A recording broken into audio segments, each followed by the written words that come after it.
Well, hello friends. Welcome to Carpo's channel. It's June of 2021 now. Looks like there's an ant on my camera. I've got to get him off. Climbing up my camera stand, how dare he.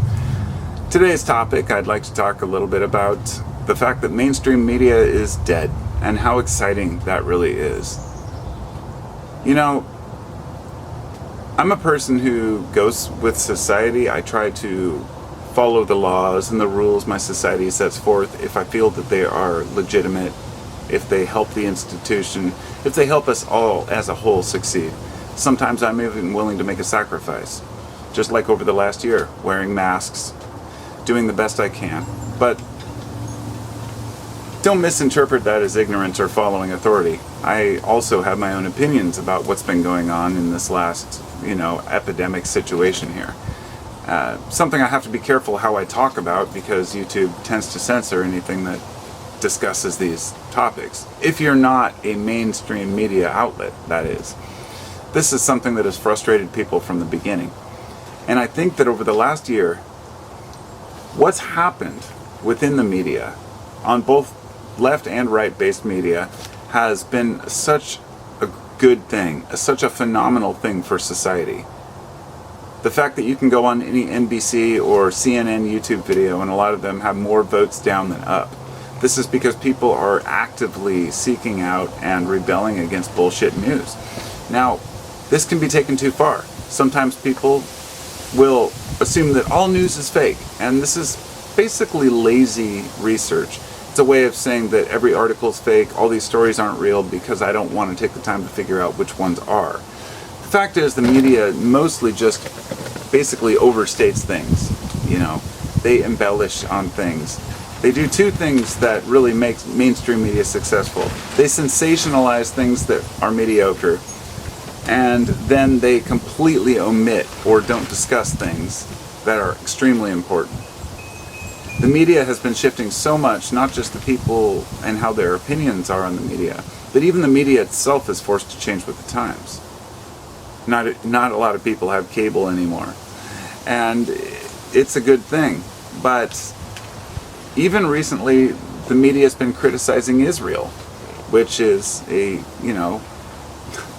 don't want to get into that aspect of discussing the controversy between Israel and Palestine and these ongoing battles, but let's just say that Israel has always been supported by the United States financially and with weaponry and a strategic point in the Middle East for us.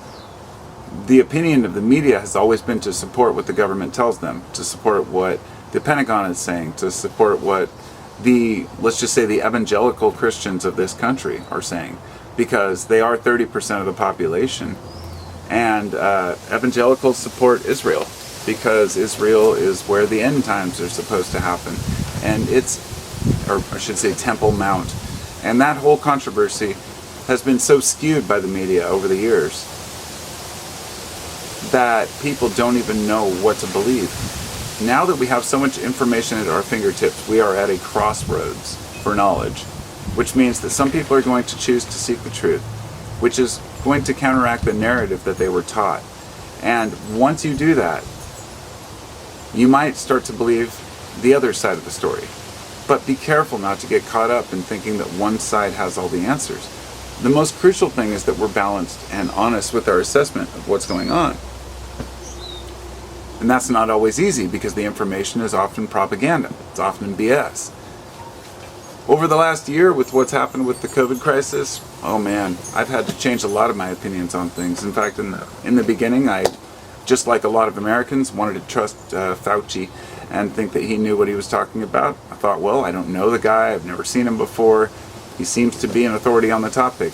Now information is coming out about his emails and how he'd been conversing about this gain-of-function research that had been going on in the Wuhan laboratory, and how these things had been kind of swept under the rug. Now let me just tell you this. A short story. Went back in about March, maybe actually it was more like, I think January or February of 2020. I went down to my local store, Fred Meyer, and I bought all their masks that they had, the N95 masks. And I remember talking to the guy at the counter and saying, well, yeah, I'm just stocking up because these will probably be sold out because that virus will be coming here. And he gave me this look like, oh, whatever, it's not going to make it here. It'll never happen. Well, it did happen. And it was inevitable that it was going to happen. But the point was that people are often in denial until something happens. And especially because what we found out was that Fauci had been saying don't wear N95 masks, you don't need them. The whole point now we know was to actually make sure that there were enough for health workers. But I knew that even back then. And I also knew that there was a Wuhan laboratory back in February, just like everybody else did in the world, that was in the same city where there was an outbreak, that happened to be working on gain-of-function research, which was partially supported by the United States, and dealt specifically with bat-derived coronaviruses. There's a philosophical term called Occam's razor. That's O-C-C-A-M-S. It can also be Occam as in O-C-K-A-M. It doesn't matter how it's spelled. Occam's razor is the simple statement that the most likely story is usually the real story, the truth. Doesn't mean it always is. It means that you start there and you work your way backwards and figure out whether or not it's not true. Now is where I talk about the dangerous slippery slope. Now that we're finally, as a society, waking up, there's a lot of birth pangs, if you will. A lot of folks think that society is collapsing. And in a way, it probably is, but in another way, it's a revival, a renewal. In fact, it will go down in history as a waking up point for people. You know, a great example, and sometimes I use an example that comes into my head while I'm speaking, as I am here, is I watched a video where somebody was talking about how they'd torn down a statue of a slave trader in the UK. And it showed one person saying, well, they're destroying our history. And the other person said, aren't they making history? And silence ensued. It was history is an ongoing process. Time is really not relative or relevant to remembering things. You are going to remember things if they're written down, if they're documented. But anyhow, here's where it gets dangerous, and this is where I want to say that there's a point. Somebody's running a loud vacuum now, and I hope that's not too annoying on the video, but I'm going to make my basic points, and it shouldn't be too much longer here. The media itself is slowly disintegrating and dissolving because they're out for only money. They don't really care about informing you. And once the news leaves that premise of wanting to help people and inform people, there's always going to be a money incentive. This is the thing people don't realize. They complain that the media is all about money. And I say, well, do you pay the news channels that you watch to watch their content? And my question would be, why not? These people have cameras they have to buy. They've got SD cards. They've got computers. They have buildings where they all get together, journalists that go out in the field, You don't have to pay to go to Associated Press and get the headlines, but it costs millions of dollars every day just to produce that content. Should we have free knowledge? Maybe it should be funded by the state, but the fact is, when it's funded by the state, that can be controlled as well. That's what happens in China and elsewhere. So there's a very difficult hurdle to cross. If it's dealt with and funded by the state, public broadcasting, it can be dominated by the state's words. If it's funded by ad revenue, then the shareholders want to see a profit return. Therefore, the only way to get people to watch is to be as crazy and wild about the stories as you can. So, once the media starts dying, alternative media takes over. And we start out with people like Alex Jones, or guys like Rush Limbaugh starting his own show. I mean, he died a while back, I think. I don't recall if anybody really cared. I'm going to be brutally honest here. Roger Ailes, I think, a while back too. When a lot of these extreme propaganda carrying media personalities pass away. There's kind of a oh well attitude. I care about all people, but I really don't care about those who spread bullshit propaganda, and they are better off gone as far as I'm concerned. This world needs people who are honest and fair and truthful, but not for the sake of just money. It has to be done for the right reasons. And finding a media personality who does it just because they love journalism, that's not hard. But if they tell the real stories, they get pushed aside. When the media dies, alternative media takes over. And alternative media has turned out to be one of the most dangerous commodities that we have on the market today. I mean, you have guys like Ben Shapiro spreading his bullshit. You've got the Proud Boys. You've got all these people on the right who are complaining about leftist policies. But then you have these leftist groups who are just as bad, who want to cancel everybody who says anything, who want to change every single law just in spite of other people, who just, when people say a lot of these people just want to hate for the sake of hating, I thought, no, that's not true, but it is true. I found that out. It's true. This is why I'm a liberal who's offended by liberals. That's a joke. I'm not offended. Being offended is kind of one of the jokes. It'd take a hell of a lot to offend me. I don't even know if it's possible at this point.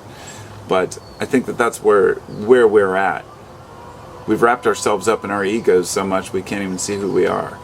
And so the alternative media is turning it into another circus for the same reasons. They still have sponsors, they still sell pills, they still sell vitamins, like Alex Jones.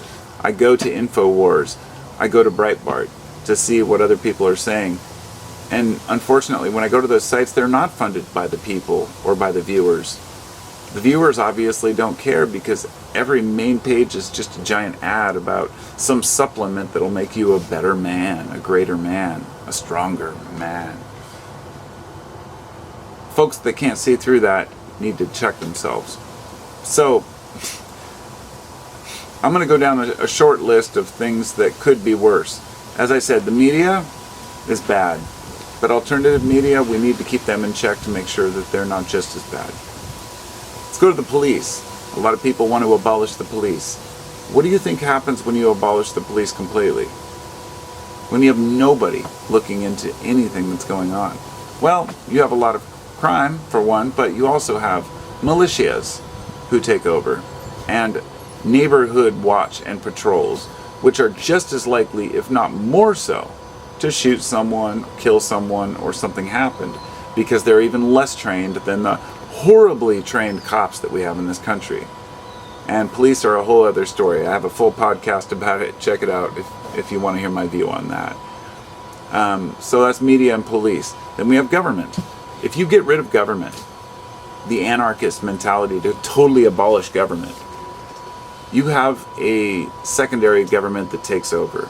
You have leaders and chiefs and people who are even more arrogant. And I'm going to get to how to solve this problem, because the next one is, like, for example, terrorists. We've seen what happens when you get rid of a tyrant in a country or a tyrant leader.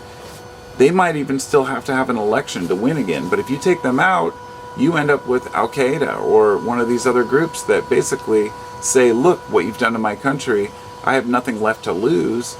I'm going to destroy your country. When you eliminate terrorists, you leave a power vacuum, which can even bring in more problems.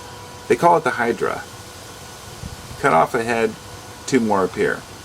This is a well-known idea and something that goes way back. So, the answer to this is a two-part, very simple idea I came up with, because I could sit here and complain about the way the world operates, but if I don't have a solution to it, then what's the point in complaining? And I think that's why I'm bothered by media. They're always out there talking about the problems. Alternative media too. Look at what the liberals are doing. Look at what the conservatives are doing. I'm like, so what is the effing solution to this problem, right? Two things, and accountability and accessibility. And perhaps that would be a good title for this video, because that's the main point I want to drive home before I go here. I'm no expert on how the world works. I'm just an individual sitting here on my back porch talking about the things that I see. But I think a lot about these things. I am always trying to process and understand how to make the world better, because as a pipe dream as it might be, I can see a somewhat utopian future for at least the people who choose to live it. And I don't have a choice. I have kids, young kids and an older son, people who want to live a life that's as rich and full as their ancestors. And it's looking grim for a lot of people. But it doesn't have to be. Like I said, it's birth pangs. So, to define what I mean by accountability and accessibility, the main two things that I think hold us back from really getting the truth and feeling like we're part of our country, society, whatever it might be. Accountability means if a leader, a police officer, the media, a government official, a business, anyone does something wrong, that they are not only held accountable, but that this accountability is recognized by the company, by the agent, by the person, the media organization that said the thing. It's painful for a news agency to post, "We were wrong," but they do it all the time. They hate it, but they do it. Because sometimes you have to. Holding people accountable is important. The problem is with our leaders, we can't access them. We can't get to the people to tell them how we feel. You can write a generic email to some state official or a president. They're never going to give a shit what you said. And that's the point of accessibility. Being able to access your leaders. This means if your local media fucks up, you go down and you're able to talk to them and say, hey, this isn't right. This is the wrong story. If somebody publishes an article about you, you can go correct it and that they'll apologize.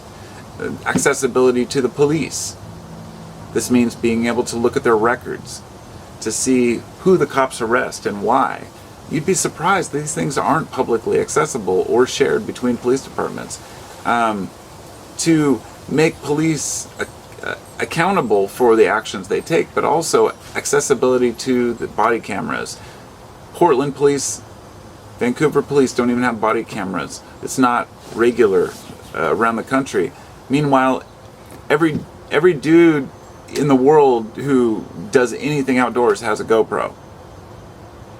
It could even be part of a uniform to just wear a regular body camera. It's a very simple solution, which makes a huge difference. Police do not like being filmed or watched, just like the media does not like being called out, just like government agents don't like being called out, leaders don't like being called out, and terrorists don't like being called out. Nobody likes being called out for bullshit that they, claim. And I think that it is the reason is obvious, because people don't like being wrong, but it has to be said. Public shaming, public opinion, public punishing, these aren't bad things. Things like stockades in the past, where they'd humiliate people by putting them in a stockade and throwing fruit at them, that seems absurd and archaic. But today people are starting to think, this kind of starts to, you understand, right? The same thing with even public, I guess I shouldn't go that far, but, there's a reason why people who did horrible things are publicly executed, for example. It's not that the public revels in seeing death, it's that we like justice. And you can't get justice when nobody's listening to you, when your government doesn't care, media doesn't care, when the terrorists are out there, I should say when people are using terrorism as an excuse for their own version of it, which is what our own government's been doing for a long time. And when the media refuses to hold them accountable. We're going through some changes. So those are my thoughts on it. And I guess to sum it up, as I said, we need accountability and accessibility. We need people to be held accountable for the things they do wrong. If they're in a position of power and they abuse it, or they do something wrong, hey, you took that position. You took an oath, whether you're a police officer or a politician, to defend the Constitution, to defend the people. right? Meanwhile, that's not the reality of what's going on. So that's accountability. People need to be punished. There's something that police have, which is basically they cannot be punished, and this is changing. And Colorado was the first state to actually change this. I don't recall the term for it, but where basically if you shoot someone in the back when they're running away, you're not held accountable for anything you do under duress, but any other career you have, if you make a mistake, you're called out on it.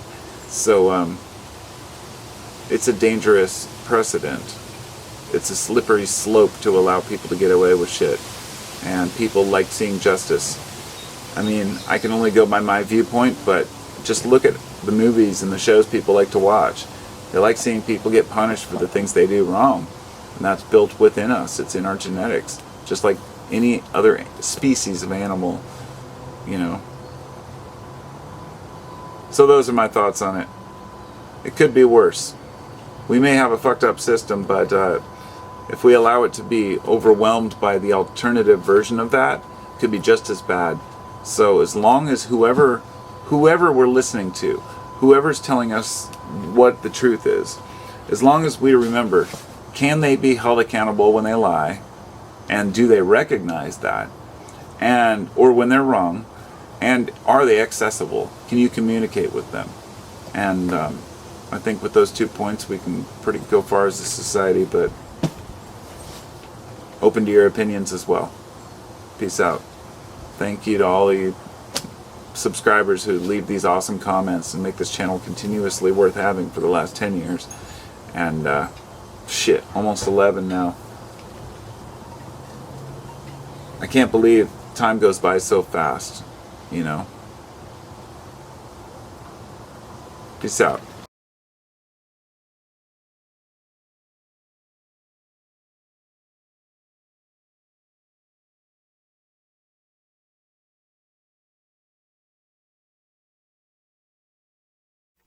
Thanks for coming to Carlo's channel, yo.